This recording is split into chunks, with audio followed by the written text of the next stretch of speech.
Good morning বন্ধুরা, কেমন আছো তোমরা সবাই? আশা করছি ভালো আছো। আমিও খুব ভালো আছি। আমি অপর্ণা। নতুন একটা ভিডিও দেখার জন্য সবাইকে আমন্ত্রণ জানাচ্ছি। যে যেখান থেকে আমার ভিডিওটা দেখছো সবাইকে জানাচ্ছি অনেক অনেক ধন্যবাদ। তো সবাই প্রথমে একটা লাইক দিয়ে শুরু করো ভিডিও দেখা। তো প্রত্যেক দিনের মতো আজকেও দেখো সকালটা শুরু করে দিয়েছি চা আর বিস্কিট দিয়ে। গরম জল মুড়ি খাওয়া হয়ে গেছে। আর আজকে 3 কাপ চা, কারণ আমার ছেলে বাড়ি আছে আজকে। তো চলো চাটা খেয়ে নিই। তো চা খেয়ে তারপরে চলে এসেছি ঘরের কাজ করতে, কারণ এখন তো প্রচণ্ড গরম পড়ছে আর প্রচণ্ড রোদের তাপ। তো এই তাপের মধ্যেই নিজেকে অ্যাক্টিভ রেখে খুব সহজেই ঘরের কাজগুলো করে নিতে হবে। তো কিভাবে আমি খুব সহজে ঘরের কাজগুলো করি, কোনো রকম ঝামেলা ছাড়াই, কোনো খুব পরিশ্রম ছাড়াই, অল্প পরিশ্রমের মধ্যে গুছিয়ে কিভাবে করি সেগুলো তোমাদের সঙ্গে আজকে শেয়ার করব। তো আশা করছি ভালো লাগবে। তো চলো দেখতে থাকো, সঙ্গে থাকো। তো প্রথমে চলে এসেছি ছেলের টেবিলটা গোছাতে। তো বইগুলোকে একটু সাইজ করে ভালো করে গুছিয়ে নিলাম। আর দেখো রোদের প্রচণ্ড চেহারা, কেমন রোদের চেহারা এই পর্দার ভিতর দিয়েই দেখা যাচ্ছে। এখন 7টাও বাজেনি, তো মনে হচ্ছে দুপুর 12টা। তো কিছু করার নেই, গরমও শুরু হয়ে গেছে। তো এর মধ্যেই কাজগুলো করতে হবে। তো শুরু করে দিয়েছি আমি। আর এই ফুলদানিটা ধুলো পড়েছে, এই কর্নারটাই থাকে। আর এই জানালাটা খোলা থাকে রাত্রিতে। আর বৈকালের পরে, রাত্রি বলতে কি বৈকালের পরে আমি সব ঘরে জানালা দরজাগুলো খুলে দিই, কারণ প্রচণ্ড গরম হয়ে যায় ঘর। আর বৈকালের দিকে খুলে দিলে একটু ঠান্ডা হয়। তো তার জন্যই ধুলো আসে, যেহেতু এই রাস্তা দিয়ে সব রকম যানবাহন চলাচল করে। বড় যানবাহন না গেলেও ছোট মোটরসাইকেল, টোটো, এমনি ছোটো গাড়িগুলো যায়। তো তার জন্যই ধুলোও হয়, আর চারিদিকে রাস্তার ধুলো। তো তার জন্য এগুলোকে একটু পরিষ্কার করতে হয় মাঝে মধ্যেই। তো অনেক দিন করাও হয়নি।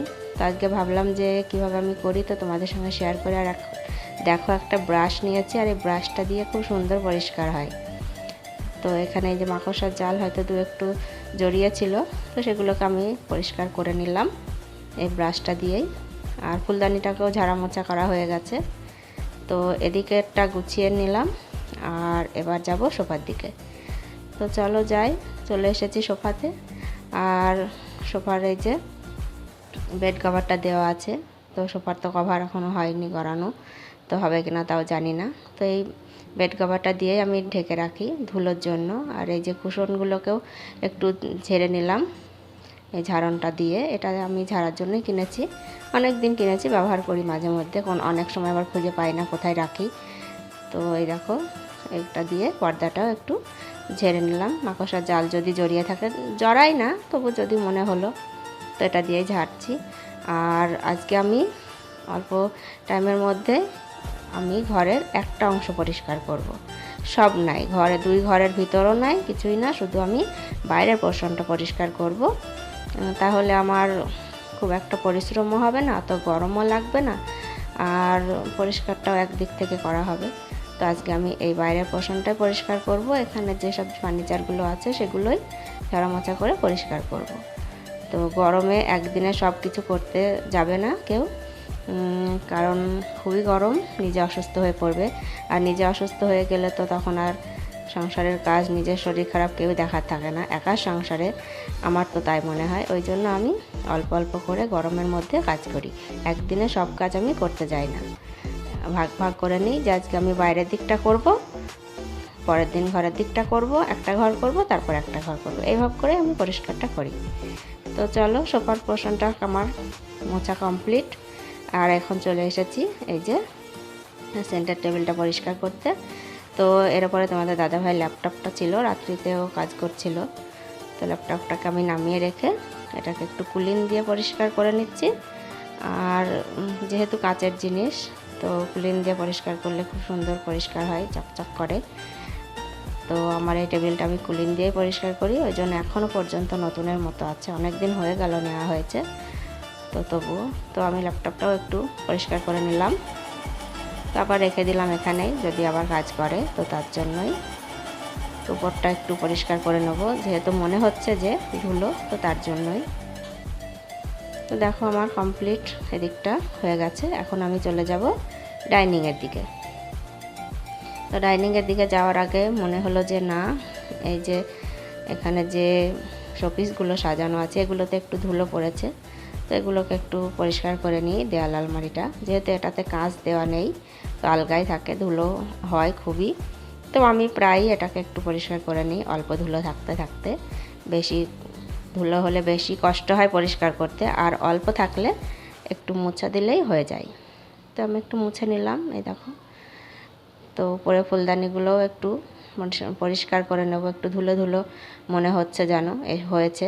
তো বেশি হয়ে গেলে তো কষ্ট হবে বেশি, তো হালকা থাকতে করা ভালো। তো দেখো পরিষ্কার হয়ে গেছে। তো তোমাদের একটু দেখাই, এই দেখো এখানে কতগুলো শোপিস সাজানো আছে, আর আমার ছেলের গাড়ি ছোটোবেলাকার, এগুলোকে আমি এখানে রেখে দিয়েছি। এবার চলে এসেছি ডাইনিংয়ের দিকটা। তো ডাইনিং টেবিলটা একটু ঝেড়ে নেবো, ঝেড়ে বলতে কি এটা দিয়ে একটু মুছে নেবো। তো মোছা, আর নিচটা তো কাঁচ, উপরে কভার দেওয়া আছে, অতটা নিচের দিকটা নোংরা হয় না। আর যেদিন ডিপ ক্লিন করি সেদিন পরিষ্কার করি। তো আজকে আমি উপরের দিকটা পরিষ্কার করব। তো এই দেখো এটা দিয়ে আমি একটু পরিষ্কার করে নিচ্ছি। আর এই যে চামচ সেটটা, এটাকেও একটু মুছে নিলাম, যেহেতু ব্যবহার করা হয় অত ধুলো হয়নি, তবুও নিলাম মনে হলো।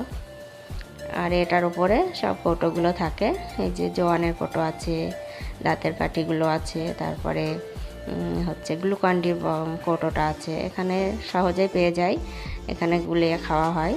চামচ এখানেই আছে, জল এখানেই থাকে, তো তার জন্য হাতের কাছে রেখে দিয়েছি। আর এখন আমি টেবিলের যে বড় ফুলটা আছে সেটাকেও একটু ঝেড়ে নিলাম।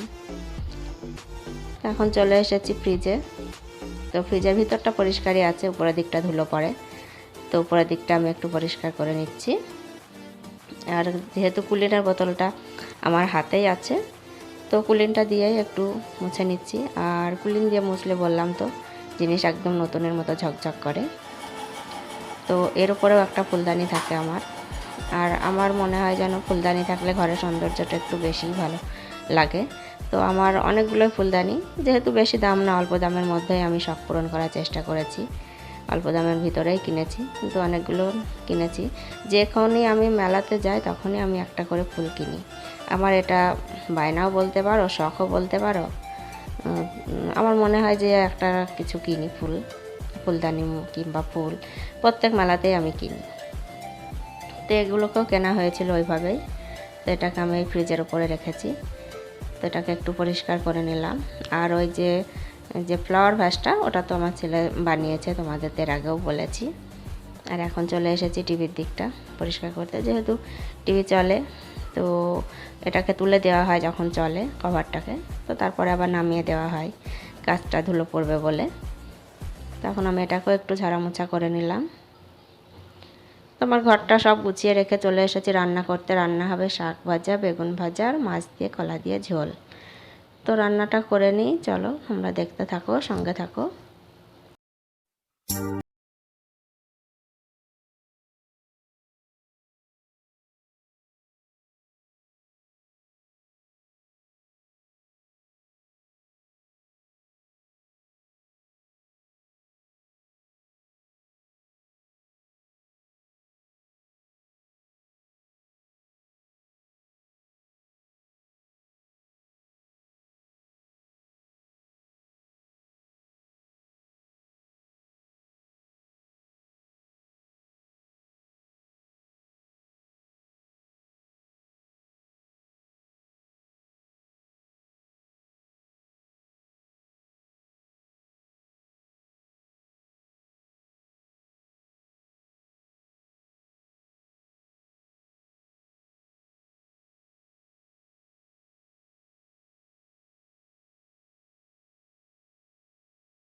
কমপ্লিট। এখানে শাক ভাজা করেছি, বেগুন ভাজা করেছি, আর কাঁচা কলা দিয়ে আলু দিয়ে মাছ দিয়ে ঝোল। তো খাওয়া দাওয়া কমপ্লিট করে চলে এসেছি সন্ধ্যায় রাত্রিবেলার খাবার তৈরি করতে। তো আজকে করব তড়কা, এগ তড়কা। তো তড়কাটাকে আমি ভিজিয়ে রেখেছিলাম, তো এখন আমি প্রেশার কুকারে দিয়ে দিচ্ছি সিদ্ধ করার জন্য। তো প্রেশার কুকারে দিলে খুব ভালো সিদ্ধ হয়, তো তার জন্যই আমি জল থেকে তুলে নিয়ে প্রেশার কুকারে দিয়ে দিচ্ছি, আর একটু লবণ দিয়ে সিদ্ধ করে নেব। তো দেখো জল দিয়েছি আর 1 চামচ লবণ দিয়ে দিলাম। তো সিদ্ধ হচ্ছে, আর নিয়েছি দেখো কি এখানে অনেক কিছুই আছে যেগুলো লাগে। তো তরকাটা আমার করা হয়ে গেছে, তোমাদের সঙ্গে শেয়ার করতে পারিনি, অন্যদিন শেয়ার করব। আমার চ্যানেলে দেওয়াও আছে তরকার রেসিপি, তো তোমরা দেখবে সেখানে। আর এই দেখো রুটি করব, রুটিগুলোকে বেলে নিয়ে চলে এসেছি উপরে। আর রাত্রিবেলাতে তরকা রুটি হবে আজকে। তো মাছ আমি 4 পিস রান্না করেছিলাম, তো দুপুরেই শেষ হয়ে গেছে, আর রাত্রিবেলাতে এখন রুটি আর তরকা খাওয়া হবে। ওই জন্য বেশি মাছ রান্না করিও নি, কারণ ফোড়াবে না ওই জন্য। এখন আমি রুটিগুলোকে সেঁকে নিচ্ছি। তো গরম গরম তরকা রুটি রাত্রিবেলার আজকের মেনু। আর দুপুরবেলায় তো মাছের ঝোল হয়েছিলই, সেগুলো তো দুপুরে কমপ্লিট হয়ে গেছে। আজকে আর দুপুরে তরকারি কিছু নেই ওই জন্য। তো দেখো আমার রুটি হয়ে গেছে, আর এখানে তরকাও হয়ে গেছে। তো তোমাদের আমি দেখাবো, চলো আর একটা রুটি আছে, এটাকে করে নিই তারপরে। আর খুব সহজেই গরমে নিজেকে অ্যাক্টিভ রেখে আমি সমস্ত কাজগুলোই নিজের হাতে করি, হেল্পিং হ্যান্ড ছাড়াই। আমার অত অসুবিধা হয় না। তো সবাই খুব ভালো থেকো, সুস্থ থেকো, দেখাবে পরের ব্লগে। ভালো থেকো, টাটা।